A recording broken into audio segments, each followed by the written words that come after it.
A Andorra no hi ha cap llei en contra del malbaratament alimentari, a diferència d'Espanya o la majoria de països europeus. A Catalunya s'ha realitzat un estudi entre els menjadors escolars i s'ha trobat que és un dels llocs on més menjar es llença. L'altre dia estava llegint un article que a Espanya, a Catalunya, es va fer un estudi sobre 40 escoles i es van adonar, van fer els càlculs que durant 10 anys es van llençar 100.000 tones de menjar. No sempre agrada el menjar. I aquest és una gran problemàtica amb els alumnes perquè, com no els agrada tot el menjar que els hi donen, hi ha molt menjar que no es mengen i que s'acaba llençant.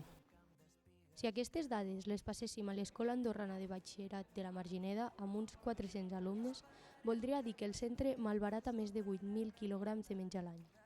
A les cuineres del centre tampoc els sembla bé que es tiri tant menjar degut al sacrifici que han de fer diàriament per alimentar tant alumnes com a professors. Perquè després de tot el sacrifici que es fa per fer el menjar, que després lo llancin, no ens agrada. Però no es tracta d'un problema que no tingui solució.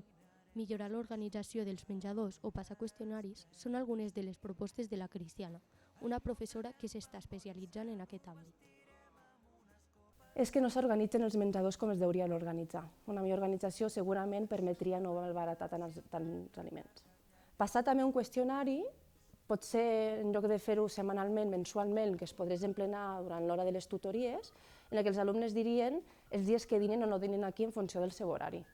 Per part dels alumnes també hi ha solucions com guardar els iogurts que no es mengen o no agafar una quantitat molt gran de menjar quan saps que no t'ho menjaràs tot. En comptes de tirar el iogurt, si no està obert, ficar-ho a part, saps? O, per exemple, com la fruita, si no està ni mossegada ni res, també ficar-la a part i, en el cas que algú tingui més gana, agafar-la d'allà. Que no s'ha tingut en compte l'opinió dels alumnes, que la gent no s'agafés, per exemple, 3 plats si sap que només es menjarà un.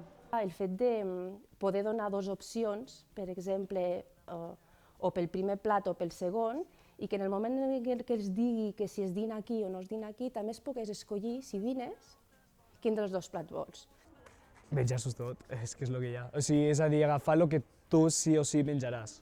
L'escola participa en moltes associacions de donar menjar i tot, per tant, si no llencéssim tant, tot aquest que no es malgasta es podria donar a ONGs. Llavors, penso que tot es pot gestionar millor amb una millor organització sense haver la necessitat de fer grans coses. Jo crec que amb un simple Google Forms podríem ajudar que no es llencés tant de menjar.